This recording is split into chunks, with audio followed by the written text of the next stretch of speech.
Greetings and salutations, everybody. My name is MiAh the King, and today we're looking at a little game that came out on Steam yesterday called Bleeding Edge. Though I'm not really sure I can call it a little game, considering its developers, Ninja Theory. Now, I love these guys. Why? Because they put out AAA quality games, don't charge you excessive prices, and they do it all without publishers. Proving to the world that we don't need people like EA or Microsoft or Activision. What we need is developers like BioWare and Blizzard, but without the horrible management of EA or Activision. But I digress. So, Bleeding Edge. It's basically just like a bunch of other PvP games of this style. It's like taking Fortnite and combining it with Overwatch. That's pretty much the gist of this game. It's got a similar art style, similar sounds, similar combat mechanics, styles, characters. The list goes on with the similarities. But this game is cheaper than those, at least cheaper than Overwatch. I always wanted to get into Overwatch, but not enough for $60. And I hate Fortnite, so that's not happening again. But this game? Well, it's selling for just $30 and offers something similar to both of those games. But is it worth it? Well, that's a tough one. Today we're going to take a look at the good and the bad while going over the broad general ideas I had while playing this and then determine if the game is worth its asking price or even worth your time. Before we go any further, however, I'd greatly appreciate it if you could hit that like button, hit that subscribe button, and maybe leave me a little comment. Here's the thing. Hitting the like button or the subscribe button doesn't cost you anything, doesn't even really hinder you in any way unless you hit the bell, and it only takes you about 3 seconds to do it, and yet it'd make a world of difference for a small YouTuber like me. So hey, why not, right? Just spend 3 seconds clicking 2 buttons and then change my life forever. Pretty easy, right? So I'd appreciate it if you'd do it. Thank you. Now then, I suppose the best way to do this is to get into the first things that stuck out to me, right? And I guess the first thing that stuck out to me was the art style. That was the first thing that really jumped out at me. And to be honest, it wasn't bad. But within moments of playing, I ran into a couple of things that stood out far more than the art. The first was the loading times. Everything was simply taking too long to load in. But I thought, meh, not a big deal if it's got a lot to load. Spoiler alert, it does not. And the next thing was its connection issues. Apparently, my internet isn't good enough for Bleeding Edge. It's good enough for Mordhau, PlanetSide 2, Company of Heroes, Call of Duty, and many more, but not good enough for Bleeding Edge. What you're watching now is my experience with this game. This is the truth that the game and some other more hardcore fans are trying to hide from you. This is most likely what you're going to go through. This game is not early access. It is fully released, and yet its connection issues are terrible. Seriously problematic. I highly recommend the devs get their connection issues fixed immediately. So yes, boys and girls, we're doing the bad first. Now, granted, there is a small reason why the connection issues are terrible, and it's still the devs' fault. The servers are garbage. Mostly because the game will randomly place you in any region worldwide. So, obviously, you can get placed in a server for Japan or Germany or wherever. But here's the thing, if your ping is too high, the game automatically kicks you. So, I don't know, guys. I'm not all that smart with connection issues or stuff like that, but this all sounds like it's really dumb, like really bad choices, poorly put together, and we the gamers are going to suffer because of it. With these connection issues suddenly springing up, along with a little more research on my part, I started getting more annoyed and noticing other things. The wait times, as I hit them over and over again, thanks to the connection, this horrible pattern of spending forever to load, then disconnect it only to do that all over again.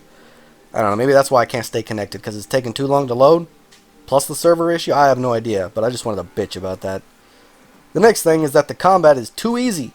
Now I'm not sure if this video in itself, if my recording is going to be long enough to show the footage that I have at the end where I actually get into a match. So what I'm going to do is I'm just going to cut to the end screen of my match to prove the point of what I want to say. See this? These aren't faked. These aren't after hours of game time. This is my very first game. I didn't even complete the damn tutorial, and look at this. Top of the leaderboard with 20 kills, 4 deaths, and 15 killing blows. I mean, this was my first match, and yet I was the best player.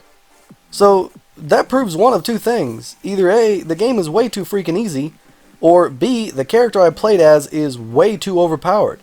So that's automatically something that's negative and needs to be addressed, along with the connection issues by the devs ASAP. And the game doesn't really offer any kind of innovation either. It doesn't really offer anything new or unique. It doesn't step outside the box or do anything, fancy. which makes it kind of plain and boring after you get past the initial thrill of a new game. The FPS is locked at 60 on PC, and that's... why? Just... why? Why would you do that? That's never a good idea. What else is there? It's only got like 10 characters and no ranked play. Its progression is very limited and barely there, so... yeah, I don't know, but... that's enough of the negatives, I guess. I suppose now that what we're going to do is we're going to go into the positives, for whatever those are. So, the art style is nice. I do enjoy it a lot. I always enjoyed this kind of an art style, and it works pretty well here. It's not too bright, not too colorful, but just enough that it's fun and vibrant and pleasant. Then you've got the gameplay. Overall, the gameplay is actually pretty fun. Right? It's not too complicated, so anyone can jump in and play, but it is a bit too simple. I mean, me, a first-time player, was the best player of the winning team in my first match, so I don't know. But what I do know is that I was having fun with it. It's pretty engaging, and it's pretty fun, so, there's that. It's, fast-paced, but not too fast. It's, not too simple, but not too complicated. Pretty fun turnaround speed for deaths and respawns, so just things like that, not too bad. It was fun. And last but not least is the sounds, voice acting, and music. The music was barely noticeable, but when I did notice it, it was pleasant. For the sounds, they're pretty spot on, but I did find at several points the sounds would just be muted or diluted. Like, one moment everything sounds fine, then suddenly it all sounds muffled. Or it'll just randomly mute itself for a brief second. And the voice acting, well, it's pretty on point. I didn't notice anything wrong with it. In fact, what I did notice and what I did enjoy was the dialogue between characters randomly throughout your match. So, what I mean by that is, sometimes a character will randomly talk to your character, or your character will randomly talk to theirs, and they'll respond with banter back and forth. They'll also comment on the situation or whatever else is happening around them. It was actually pretty interesting and a fun little aspect added to the chaos of the game. It was nice.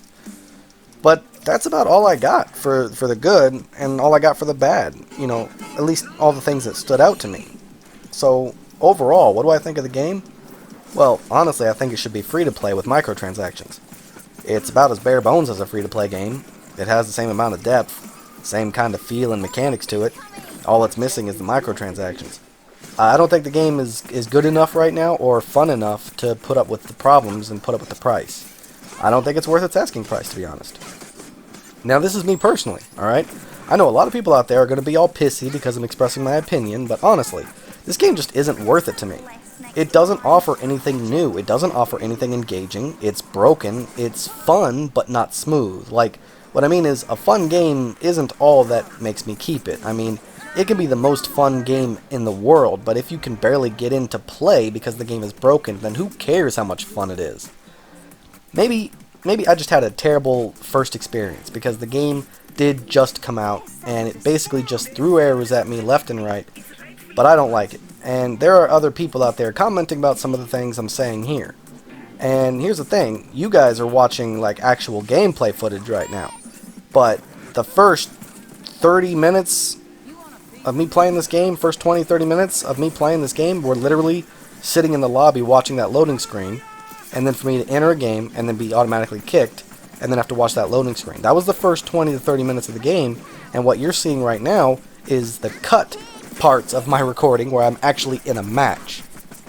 So keep that in mind when you're listening to this and watching this. And I'm glad I'm not the only one who doesn't like this game. Well, even that's too much. It's not that I don't like the game, it's just too broken to tell. But from what I played, it was fun, but also not fun enough for $30. What's the point? With no progression or ranked matches, I don't see the point in playing the game. Not when I've got a bunch of other games in a similar style not missing those aspects. And since it doesn't offer anything new or innovative, then there's no reason for me to even remember this game. It's a shame, too, because I was actually really hopeful and excited for this game. I was really hoping that it'd be a cheaper and better version of Overwatch or Fortnite or whatever that I could play and get into. But I guess I'll just have to keep my eyes open for other games to fill that void. I don't have to give a rating on this game because I didn't do a deep dive review, but if I had to give it a rating based on my limited time frame of playing it, I'd have to give it a 4 out of 10. Slightly below average. Mostly because it's broken, mostly empty, doesn't have much of a purpose, but its gameplay is pretty fun, so take that, this gameplay footage, and my opinion with a grain of salt. Make your own choice. All I can do is show you the full picture, not just the picture to sell copies. So let me know what you guys think down in the comments below. I love hearing from you. Thanks so much for watching. Please don't forget to like, comment, and subscribe. I hope I helped some of you save some money. I hope I helped entertain someone else. And I hope to see you all again on my next adventure. So until then, I bid you farewell.